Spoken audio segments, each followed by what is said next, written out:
হয়, গোলাঘাট জিলাৰ বহু বিদ্যালয় বানে প্লাবিত কৰিছিল আৰু এতিয়া শিক্ষানুষ্ঠানসমূহ খুলিছে যদিও কিন্তু এতিয়া ছাত্ৰ ছাত্ৰীৰ উপস্থিতি সেৰেঙা হৈছে, যথেষ্ট সমস্যাৰ সৃষ্টি হৈছে। আৰু মই এই মুহূৰ্তত দেৰগাঁৱৰ এখন শিক্ষানুষ্ঠান সুৰৈনী উচ্চ মাধ্যমিক বিদ্যালয়ত উপস্থিত আছোঁ। তাৰ পৰিৱেশটো দেখুৱাম। এই বিদ্যালয়খনো যথেষ্ট বানে নষ্ট কৰিছিল আৰু চাওক এতিয়াও গোটেই বিদ্যালয়খনৰ খেলপথাৰতে ধৰক গোটেই কেৱল পানী আৰু তাৰ মাজতে এতিয়া শিক্ষাদান কৰিবলগীয়া হৈছে, কিয়নো বিদ্যালয়সমূহ ইতিমধ্যে গ্ৰীষ্মকালীন বন্ধৰ পিছত ইতিমধ্যে খোলা হৈছে। যথেষ্ট ছাত্ৰ ছাত্ৰী সেৰেঙা হৈছে, তাৰ মাজতে এই পানীৰ মাজতো কিছু কিছু ছাত্ৰ ছাত্ৰী আহিছে যাৰ বাবে তেওঁলোকে কিছু পাঠদান কৰিছে, কিন্তু এতিয়াও সমস্যা যথেষ্ট আছে এই অঞ্চলসমূহত। কিন্তু শিক্ষা বিভাগে কি ধৰণৰ ব্যৱস্থা গ্ৰহণ কৰে সেয়া অত্যন্ত লক্ষণীয় বিষয়, কিয়নো বহু ছাত্ৰ ছাত্ৰী এতিয়াও জলবন্দী হৈ আছে, তেওঁলোকৰ বাট পথ বহুতৰে নাই। কিছু কিছু বিদ্যালয় এতিয়া খোলাৰ যিহেতু অনুমতি দিছে আৰু কাষৰীয়া বিদ্যালয়সমূহতো যে শিক্ষা বিভাগে পাঠদান কৰাৰ সুবিধা প্ৰদান কৰিছে, কিন্তু বিদ্যালয়সমূহ কি ধৰণৰ সমস্যা হৈছে এতিয়া পাঠদানক লৈ আমি কথা পাতিবলৈ যত্ন কৰিম। ছাত্ৰ ছাত্ৰীসকল আছে উপস্থিতি যথেষ্ট সেৰেঙা, তাৰ মাজতে ইতিমধ্যে পাঠদান যিহেতু আৰম্ভ হৈছে, আমি কথা পাতিবলৈ যত্ন কৰিম। যথেষ্ট বানে ক্ষতিগ্ৰস্ত কৰিলে গোটেই গোলাঘাট জিলাতে। এতিয়া দেখিছোঁ বিদ্যালয়সমূহ গ্ৰীষ্ম বন্ধৰ পিছত খোলা হৈছে, কেনেকুৱা ধৰণৰ সমস্যা? হয়, যোৱা 24 জুলাই তাৰিখৰ পৰাই আমাৰ ব্ৰহ্মপুত্ৰ অঞ্চলত বানে গৰকি পেলাইছে। যোৱা 24 তাৰিখৰ পৰা আমাৰ কৈৰণী উচ্চ মাধ্যমিক বিদ্যালয়ৰ ফিল্ডত প্ৰথম পানী প্ৰৱেশ কৰে। মই আহি পেলাই প্ৰথম যেতিয়াই দেখোঁহি তেতিয়াই ভাবিব নোৱাৰা ধৰণে ভয় খাইছিলোঁ। ক্ৰমান্বয়ে 25 জুলাই তাৰিখলৈকে পানীটো অকণ অকণকৈ বাঢ়ি আছিলে, কিন্তু বৰ্তমান আমাৰ বিদ্যালয়ৰ পৰিৱেশ খুবেই বেয়া। বিদ্যালয়ৰ চাৰিওফালে আমাৰ পানী ভেৰি আছে। বিদ্যালয়ৰ যিটো মধ্যাহ্ন ভোজনৰ আমাৰ কিটচেন, সেই কিটচেনটো পানীত বুৰ গৈ আছে। আৰু ইতিমধ্যে আমি জানিবলৈ পাইছোঁ, খা খবৰ লৈ আমি গম পাইছোঁ যে বিদ্যালয়ৰ যিসকল ছাত্ৰ ছাত্ৰী যিবিলাক অঞ্চলৰ পৰা আহে, উদাহৰণস্বৰূপে বালিদুৱা, কাণফলা, উভতা, পুলিকৰণী, এই অঞ্চলবিলাকৰ ভিতৰুৱা যিবিলাক ৰাস্তা, সেই ৰাস্তাবোৰ সম্পূৰ্ণৰূপে ডুব গৈ আছে। আৰু কোনো কোনো ৰাস্তা মাজত ছিঙিছে বুলিও আমি জানিবলৈ পাইছোঁ। বহুত অভিভাৱকে আমাক জনাইছে, তাৰ ফলতে বহুত ছাত্ৰ ছাত্ৰী বিদ্যালয়লৈ আহিব পৰা নাই। আমাৰ বিদ্যালয়তে মুঠ ছাত্ৰ ছাত্ৰীৰ সংখ্যা হ'ল 226। এই 226টা ছাত্ৰ ছাত্ৰী থকা বিদ্যালয়খনত যোৱা শনিবাৰে মাত্ৰ 7জন ছাত্ৰ ছাত্ৰী উপস্থিত আছিল।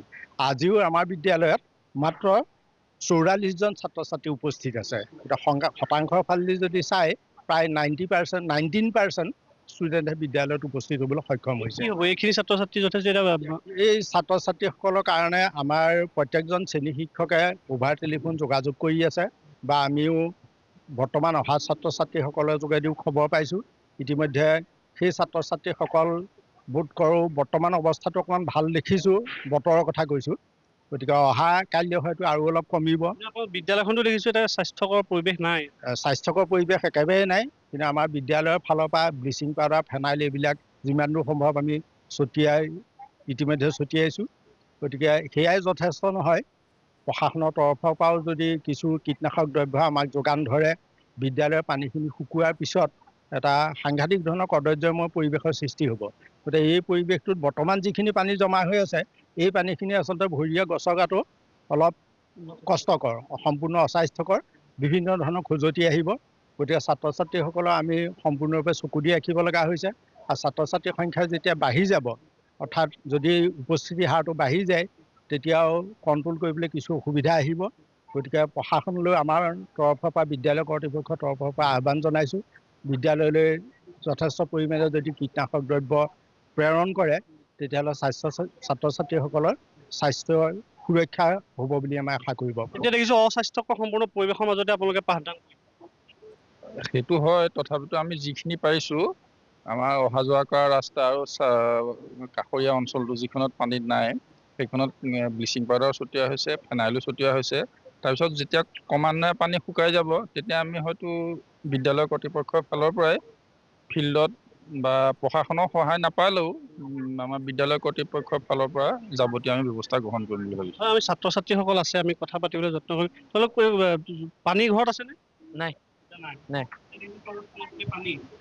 অঁ পাইছ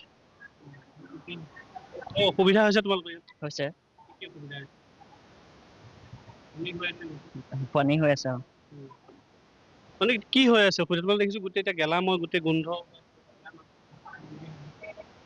গ্লাছ কৰিব লগা হৈছে আৰু অসুবিধা হৈছে।